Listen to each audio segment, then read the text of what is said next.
कहानी की शुरुआत में हमें ड्रू और हैना नाम के एक कपल को दिखाया जाता है जो कि ड्रू के घर जा रहे थे क्योंकि उसके डैड ने अपने जन्मदिन पर अपने सारे बच्चों को बुलाया था। वो दोनों वहां जाने के लिए एक्साइटेड होते हैं। ड्रू हैना को बताता है कि उसके पिता ने सारे बच्चों को वहां पर बुलाया है और उनसे मिलकर वो काफी खुश होने वाला है। हैना उससे कहती है कि उसके पिता ने उसे नहीं बुलाया, लेकिन फिर भी वो उसे लेकर जा रहा है। कहीं ऐसा तो नहीं कि उन्हें बुरा लग जाए। लेकिन ड्रू उससे कहता है कि तुमने मुझसे शादी की है और तुम भी इस फैमिली की मेंबर हो। उसके बाद वो दोनों अपने पिता के आलीशान घर के बाहर पहुंचते हैं, जहां पर हम देखते हैं कि उसके भाई बहन भी वहां पर मौजूद थे, जिनके नाम होते हैं सीजे जो कि उनका बड़ा भाई था, कैमी जो कि उनकी सबसे छोटी बहन थी और मैडलिन जो कि उनकी बीच वाली बहन थी। वो सारे आपस में मिलकर बहुत ज्यादा खुश हो जाते हैं। लेकिन यहाँ हम देख पाते हैं कि वो ड्रू की वाइफ हैना से बिल्कुल भी खुश नहीं थे, क्योंकि उनका मानना था कि ड्रू से उसने पैसों के लिए शादी की है। वो सब रियूनियन में आकर काफी ज्यादा खुश थे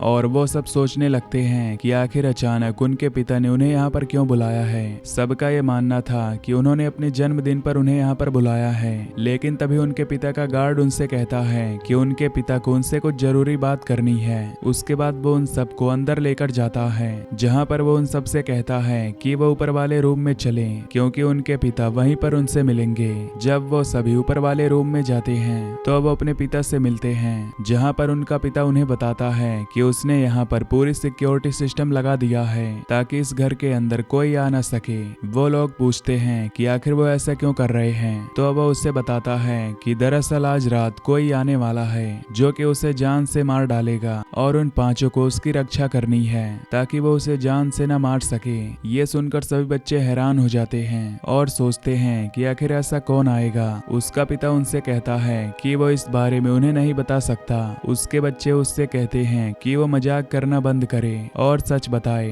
कि आखिर वो ऐसा क्यों कर रहा है। वो उन्हें बताता है कि ये मजाक नहीं बल्कि वो इसे सीरियसली ले, क्योंकि अगर वो आज मरता है तो उसकी विल में ये लिखा है कि उसके मरने के बाद उसकी सारी संपत्ति किसी चैरिटी की हो जाएगी, न कि उसके बच्चों की। लेकिन अगर वो जिंदा रहा तो वो अपनी संपत्ति को उन सब में डिस्ट्रीब्यूट कर देगा। उन्हें बस आज रात उन्हें सुरक्षित रखने के लिए कुछ भी करना है। ये सुनकर सभी हैरान हो जाते हैं और सोचने लगते हैं कि आखिर वो ऐसा क्यों कह रहा है। लेकिन तभी वो अपने असिस्टेंट को आदेश देता है कि अब वो वहां से जा सकता है और उसका असिस्टेंट जब वहां से जाता है तो सारे खिड़की दरवाजों को अच्छे से लॉक कर देता है, जिससे कि कोई वहां से ना अंदर आ सके और ना कोई बाहर जा सके। अब वो सभी नीचे जाकर बात करने लगते हैं कि आखिर उनके पिता को ऐसा क्या हो गया जिसकी वजह से वो ऐसी बातें कर रहे हैं। उन सबको लगता है कि शायद उनके पिता उन्हें परखना चाहते हैं और उन्हें नहीं लगता कि यहाँ पर कोई आएगा, क्योंकि सारे खिड़की दरवाजे तो पहले से ही बंद हैं। तभी हैना उनसे कहती है कि क्या पता उनके पिता सच कह रहे हों,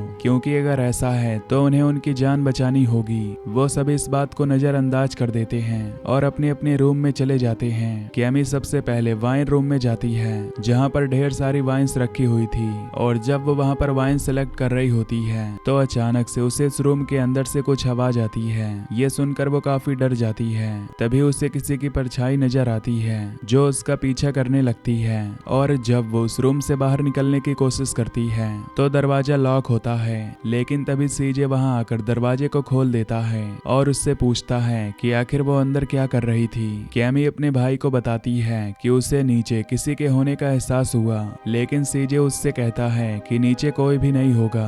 इधर ड्रू अपनी वाइफ को लेकर अपने पिता के पास आता है, जहां वो उससे कहता है कि उसे खुशी है कि हैना यहाँ पर आई, लेकिन वो उसे अपनी फैमिली का पार्ट अभी नहीं मानता, इसलिए उसने उसे मना किया था उसको यहाँ पर लाने के लिए। ड्रू उससे कहता है कि उन दोनों ने शादी की है और वो भी उनकी फैमिली का पार्ट है। इधर सीजे जब पूल खेल रहा होता है तो अचानक से उसके वाइन का ग्लास गिर जाता है और ये देखकर वो हैरान हो जाता है। जब वो पीछे मुड़ता है तो देखता है कि उसके पूल की सारी बॉल्स इकट्ठा हो गई हैं। ये देखकर वो हैरान हो जाता है कि आखिर उसके साथ क्या हो रहा है। तभी वहां पर उसकी बहन मैडलिन आ जाती है और वो दोनों बातें करने लगते हैं। इधर कैमी काफी बोर हो रही थी तो वो स्विमिंग पूल में नहाने चली जाती है, लेकिन जब वो कैमरा ऑन करती है तो उसे अपने पीछे कोई खड़ा हुआ नजर आता है, और जब वो पीछे मुड़ती है तो वहां पर कोई भी नहीं होता।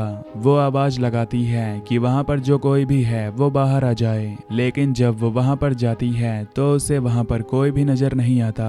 उसके बाद बाद कैमी स्विमिंग पूल के अंदर चली जाती है और तभी अचानक कोई आकर उसे पकड़ लेता है और वो उसका माथा काट देती है, जिससे उसके माथे से खून निकलने लगता है और उसके बाद वो उसे स्विमिंग पूल में फेंक देती है, जिससे उसकी मौत हो जाती है। इधर सीजे और मैडलिन आपस में बात कर रहे होते हैं कि आखिर उनके पिता ने ऐसा क्यों किया है और उसकी क्या प्लानिंग है, लेकिन तभी वहाँ पर ड्रू आ जाता है, जो कि सुन लेता है कि वो उसकी बीवी के बारे में बुराई कर रहे थे। तभी उन्हें एहसास होता है कि कैमी उनके बीच नहीं है और जब वो नीचे जाते हैं तो उन्हें कैमी की लाश मिलती है, जिसे देखकर वो हैरान हो जाते हैं और सोच में पड़ जाते हैं कि आखिर ये किसका काम होगा। सीजे कहता है कि वो तो उनकी बहन है तो वो उसे नहीं मारेंगे, लेकिन उनके बीच एक ऐसी लेडी है जो कि उनके फैमिली की नहीं है। ये सुनकर ड्रू उससे कहता है कि वो उसकी वाइफ पर ऐसे एलिगेशंस नहीं लगा सकता, क्योंकि उसकी वाइफ हर वक्त उसके साथ थी और वो उसकी बहन के साथ ऐसा बिल्कुल नहीं करेगी। उन दोनों का ये मानना था कि अगर घर के सारे दरवाजे बंद हैं तो यहाँ पर तो कोई आ ही नहीं सकता, इसीलिए उनका शक हैना पर था। जब उनके पिता चार्ल्स को ये बात पता चलती है कि उसकी छोटी बेटी मारी गई है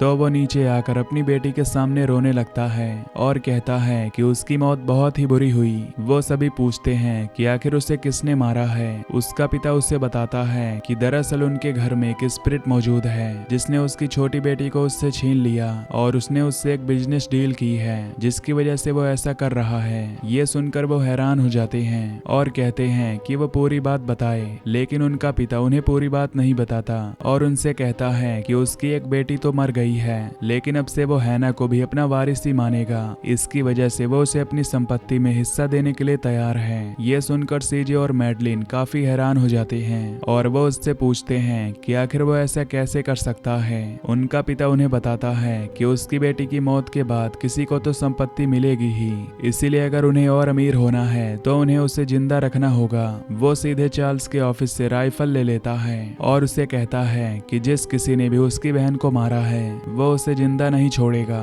मैडलिन और सीजे हैना को एक्यूज करते हैं कि उसने ही वो कत्ल किया है, लेकिन हैना उनसे कहती है कि कैमी के साथ उसके रिश्ते बहुत ही अच्छे थे और वो उसे कभी जान से नहीं मारेगी। उसके बाद हैना और ड्रू जब नीचे जाते हैं तो उन्हें वहां पर कैमी की लाश नहीं मिलती और ये देखकर वो हैरान हो जाते हैं कि आखिर उसकी लाश कहां पर गायब हो गई। वो दोनों ये बात समझ जाते हैं कि वहां पर जरूर कोई है जो कि उन्हें जान से मार डालेगा, इसलिए वो दोनों डिसाइड करते हैं कि वो दोनों यहाँ से भाग निकलेंगे। ड्रू हैना से कहता है कि अगर वो चाहे तो वो नीचे के रास्ते से निकल सकते हैं। उसके बाद वो नीचे जाने लगते हैं। इधर मैडलिन कैमी के रूम में जाती है जहाँ पर वो उसके टॉयज को देखने लगती है और याद करती है कि कैसे छोटी कैमी उससे खेला करती थी। तभी वो कैमी की पेंटिंग की तरफ देखती है जो कि उसको घूर रही थी, लेकिन तभी सीजे वहां पर आ जाता है जो कि उसे शांत कराता है और कहता है कि डैड को बचाने के लिए वो किसी भी हद तक जा सकता है। उसे लगता है कि ड्रू और हैना मिलकर ये सब कर रहे हैं ताकि वो अमीर हो सकें, लेकिन वो दोनों बिल्कुल भी ऐसा नहीं होने देंगे। इधर ड्रू और हैना वहां से बाहर जाने का रास्ता देखते हैं तो उन्हें पता चलता है कि वो लॉक्ड है। तभी ड्रू उसे खोलता है और उससे कहता है कि इसमें थोड़ी सी जगह है तो वो निकल जाए और बाहर जाकर मदद लेकर आए, लेकिन जब हैना उससे निकलने की कोशिश करती है तो उसी में अटक जाती है और तभी उसे दूसरी पार कुछ नजर आता है जिसे देखकर वो डर जाती है और कहती है कि उसने किसी को देखा है। ये देख वो अपनी वाइफ को छुड़ाता है और उसे लेकर वहां से भागने लगता है और जब वो दरवाजे को बंद कर रहे होते हैं तो वो अपने सामने किसी डीमन को देखते हैं। इससे पहले कि वो उनकी तरफ आती वो दोनों वहां से भागकर लॉकर में चले जाते हैं, लेकिन तभी सीजे और मैडलिन उस लॉकर का दरवाजा बंद कर देते हैं ताकि वो बाहर ही ना आ सके। ड्रू ये देखकर हैरान हो जाता है और वो हैना से कहता है कि अगर इसका टेम्परेचर 0 हो गया तो उनकी मौत हो जाएगी।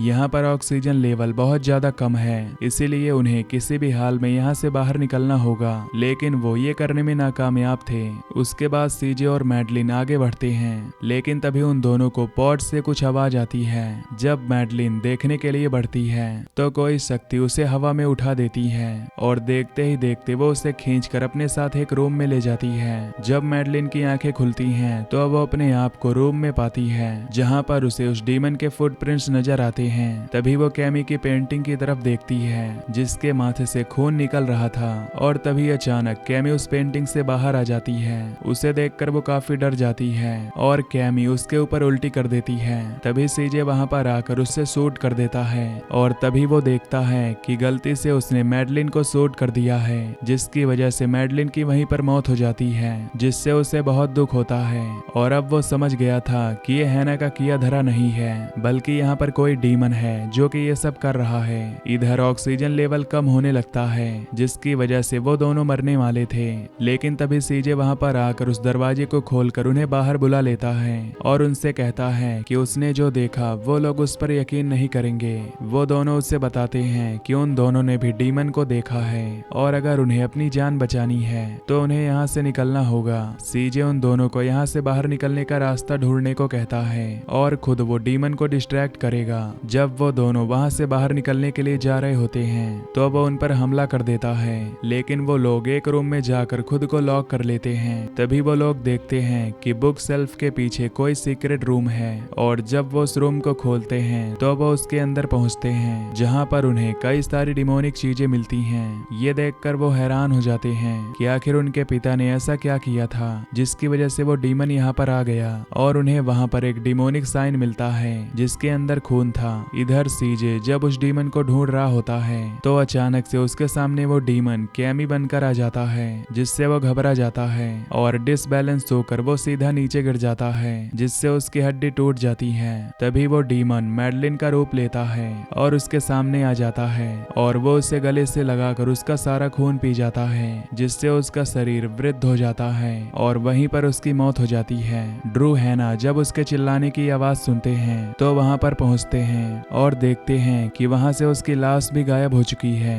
ये देखकर वो समझ जाते हैं कि वो भी अब मारा गया है और वो दोनों तुरंत वहां से बाहर निकलने का रास्ता ढूंढने लगते हैं। तभी वो अपने पिता के रूम में चले जाते हैं और वो अपने पिता से पूछता है कि आखिर उसने ऐसा क्या किया है जिसकी वजह से उसके सारे भाई बहन मारे गए। चार्ल्स उसे बताता है कि इस घर में एक डीमन है जिसका नाम ममन है। उसने उससे डील की है कि वो अपने सारे बच्चों को उसके सामने सैक्रिफाइस कर देगा ताकि वो अमर हो सके और लंबी लाइफ जी सके, और जिंदा रहने के लिए उसने अपने सारे ब्लड लाइन का सैक्रिफाइस दे दिया है, जिससे ही वो डीमन एक एक करके उसके सारे बच्चों को मार रहा था। ये बात कहने के बाद वो एक रिवॉल्वर उठाता है और वो ड्रू को शूट कर देता है, जिससे कि ड्रू की वहीं पर मौत हो जाती है। ये देखकर हैना बहुत ज्यादा घबरा जाती है और चार्ल्स उसके बाद उसे भी मारने के लिए जाता है। वो उसे कहता है कि दरअसल देखा जाए तो वो उसके फैमिली की है ही नहीं, लेकिन फिर भी उसे मरना ही पड़ेगा। वो उसे शूट कर देता है और बुलेट हैना के हाथ में लगती है। हैना तुरंत वहां से भागने लगती है और घर में छुप जाती है। जब चार्ल्स उसे ढूंढ रहा होता है तो वो उसे बताता है कि दरअसल वो नाटक कर रहा था कि वो उसे अपनी फैमिली मानता है, वो उसे कभी अपना फैमिली नहीं बना सकता और उसने अपने बेटे को बोला भी था कि वो लड़की उसके लिए ठीक नहीं है, लेकिन वो नहीं माना, जिससे उसे बहुत ही ज्यादा बुरा लगा था। तभी हैना को वहां पर सीजे की वो राइफल मिल जाती है और वो तुरंत चार्ल्स को शूट कर देती है और तभी एक फर्नीचर का टुकड़ा उसके ऊपर गिर जाता है, जिसकी वजह से वो ट्रैप हो जाता है। उसके बाद हैना उसे बताती है कि ड्रू और वो उसके लिए एक बर्थडे गिफ्ट लेकर आए थे, लेकिन उन दोनों ने वो गिफ्ट अभी तक उसे दिखाया नहीं था और अब जब वो मरने वाला है तो वो उसे वो गिफ्ट दिखाना चाहती है। वो तुरंत उसे वो गिफ्ट दिखाती है जिसके अंदर एक अल्ट्रासाउंड की इमेज थी और वो उससे बताती है कि दरअसल वो प्रेग्नेंट है और उसके पेट में जो बच्चा है वो ड्रू का है, यानी कि वो इस परिवार का मेंबर है और वो उसकी संपत्ति का मालिक बनेगा